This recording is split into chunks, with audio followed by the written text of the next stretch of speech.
Korea president కూడా గతంలో కూడా ట్రంప్తో కలిసాడు కిమ్. చైనా కూడా ఎలా అవుతుందనేది నేను సపరేట్గా మళ్ళీ చెప్తాను. Okay sir. దీని తర్వాత రైజింగ్ ప్రొటెక్షనిజం, ఇది మేజర్ ట్రంప్ పాలసీ. ఆయనకి తారిఫ్ అంటారు, అంటే మన దేశంలో ఇప్పుడు ఇంపోర్ట్ చేసుకుంటాం కొన్ని వస్తువులని, వాటి మీద సుంకం వేస్తాం, దాన్ని తారిఫ్ అంటారు ఇంగ్లీష్లో. ట్రంప్ పదే పదే ఏం చెప్తాడంటే ప్రేమ మతం, ఈ రెండు పదాల తర్వాత నాకు డిక్షనరీలో ఇష్టమైన పదం తారిఫ్ అని చెప్పాడు ఆయన. సో ఐ లవ్ తారిఫ్ అని ఆయన ప్రకటించాడు. అంటే అర్థమేంటి, ఆయన చైనా మీద 100% టారిఫ్స్, తర్వాత మెక్సికో ఇలాంటి దేశాల మీద, కెనడా, మెక్సికో వాటి మీద 25%, ఇతర గ్లోబల్గా అందరి మీద 10% టారిఫ్స్ విధిస్తానని చెప్తున్నాడు. ఈవెన్ ఇండియా అని కూడా ఆయన కింగ్ ఆఫ్ టారిఫ్స్ అన్నాడు గతంలో. ఇండియా మా గూడ్స్ మీద ఇండియా టారిఫ్ వేస్తుంది, మేము ఒక సైకిల్ మేము అక్కడికి పంపించాం అనుకో, దాని మీద 100% వేస్తే వాళ్ళ దేశం నుంచి ఒక సైకిల్ మా దేశంలోకి వస్తే మేము కూడా 100% వేస్తానని గతంలో ఇండియా గురించి కూడా ఆయన చెప్పాడు. ఇది మేజర్ ఆయన తీసుకుపోయే నిర్ణయాలలో ఇది ట్రేడ్ వార్స్కి దారితీసే అవకాశం ఉంది వరల్డ్ వైడ్గా. ఎందుకంటే ఇప్పుడు అమెరికా టారిఫ్స్, అమెరికాకి ఎక్స్పోర్ట్ చేస్తారు, ఆ వస్తువుల మీద వాళ్ళు సుంకం అనేది పెంచుతారు. పెంచినప్పుడు అమెరికా నుంచి ఇంపోర్ట్ చేసుకునే దేశం కూడా పెంచుతుంది కదా. దీనివల్ల ట్రేడ్ వార్స్ వచ్చే అవకాశాలు బలంగా ఉందనేది రీసెంట్గా IMF కూడా ప్రకటించిందనమాట. అట్లాగే సప్లై చైన్ డిస్టర్బ్ అయిపోతుంది. ఇప్పటి వరకు ఒక పద్ధతిలో వెళ్తుంది, దీన్ని కంప్లీట్గా డిస్టర్బ్ చేయబోతున్నాడు. ఎందుకంటే ఇప్పుడు రాబోయే కాలంలో టెక్నాలజీస్ పెద్ద 6G రాబోతుంది, ఆల్రెడీ ఇప్పుడు 5G ఉంది, 6G వస్తుంది, AI రెవల్యూషన్ పెద్ద ఎత్తున జరుగుతుంది, రోబోటిక్స్ పెద్ద ఎత్తున వస్తున్నాయి, ఎలక్ట్రికల్ వెహికల్స్ పెద్ద ఎత్తున రాబోతున్నాయి. ఇవన్నీ కూడా డిస్రప్ట్ అయిపోయే అవకాశం ఈ టారిఫ్స్ వల్ల ఉందన్నమాట. ఆల్రెడీ చైనా ఉంటుంది నువ్వేస్తే మేము కూడా వేస్తామని చెప్తుంది. ఆల్రెడీ ఇండియాలో ఎక్కువ వేస్తున్నారు. ఇప్పుడు ఇండియన్ ఎక్స్పోర్ట్స్ అంతా కూడా ఎక్కువగా నెంబర్ 1 అమెరికా ఉన్నింది మొన్నటి దాకా. 2024లో చైనా మనం నెంబర్ 1 అనమాట. మన దేశం నుంచి ఎక్స్పోర్ట్స్ చేసే కంట్రీస్లో హైయెస్ట్ వచ్చి చైనా వచ్చింది. మళ్ళీ ఇప్పుడు అమెరికా వచ్చిందని చెప్తున్నారు రీసెంట్గా.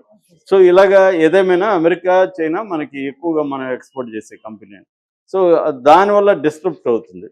ఇక 4వది ఎరా ఆఫ్ ఎక్స్పాన్షన్. ఇప్పటి వరకు ఏంటంటే అమెరికా ఎక్స్పాండ్ కావట్లే, అంటే వేరే దేశాల్లోకి చొరబడిపోయేది తక్కువ ఉంది. ఇతను ఏం చేస్తున్నాడు, ఇంతకుముందు ఐసోలేషన్లో ఉండాలనేది ఇతను పాలసీ ఉండేది, ఇప్పుడు ఎక్స్పాండ్ అవుతాం అనుకుంటున్నాడు. అందుకనే కెనడాని 51st స్టేట్గా నేను కలుపుకుంటున్నాను అంటున్నాడు. డెన్మార్క్ నుంచి గ్రీన్లాండ్ని లాక్కుందాం అనుకుంటున్నాను అని చెప్తున్నాడు. పనామా కాలువ మా కంట్రోల్లో ఉండాలని చెప్తున్నాడు.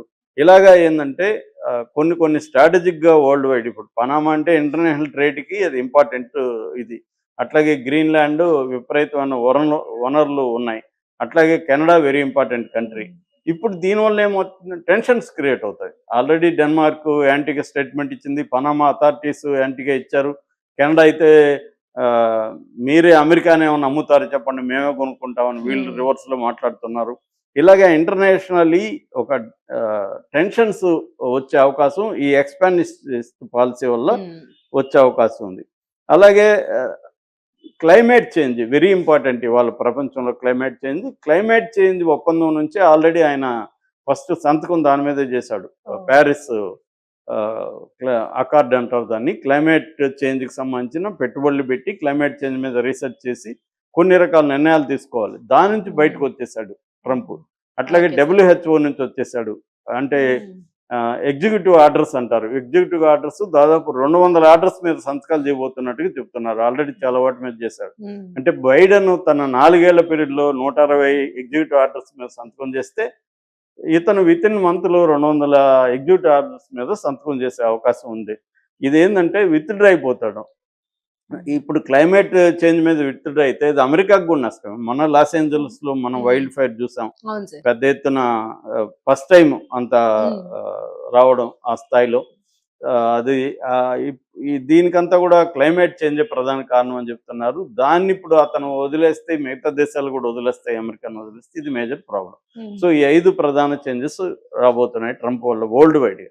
అయితే ఇండియా పరిస్థితి ఏంది? ఇండియా గత 4-5 ప్రెసిడెంట్ల కాలంలో అమెరికాతో వెరీ ఫ్రెండ్లీగా ఉంది. చాలా సంబంధాలు ఉన్నాయి. At the same time India ముందు నుంచి కూడా అమెరికా మీద డిపెండ్ అవ్వకుండా బైలేటరల్ ఇతర మల్టీలేటరల్ బైలేటరల్ సంబంధాలని కొనసాగిస్తుంది ఇతర దేశాలతో. తెలివిగా వ్యవహరిస్తుంది ఆ విషయంలో. అంటే అమెరికా మీదే మనం సోల్గా డిపెండ్ అయితే రేపు అమెరికా పాలసీ మారితే మనకి ఇబ్బంది అని ముందు నుంచి జాగ్రత్త పడుతుంది. అట్లాగే ట్రంప్ వస్తాడనేసరికి మన ఇండియన్ డిప్లొమసీలో కూడా చేంజ్ వచ్చింది. సో ఇప్పుడు మనకు ప్రధానంగా ట్రంప్ వల్ల ఏమేమి ఇబ్బందులు అంటే, ఒకటి ట్రేడ్ వార్స్. ఎందుకంటే మన వస్తువుల మీద టారిఫ్ సుంకాలు అక్కడ విధించే అవకాశం ఉంది, దానివల్ల మనకి ఇబ్బందులు. 2 వీసాలు, H1B వీసాలని కట్ చేస్తానని చెప్తున్నారు. అదైతే ఇంకా నిర్ణయం అయితే అనౌన్స్ చేయలేదు.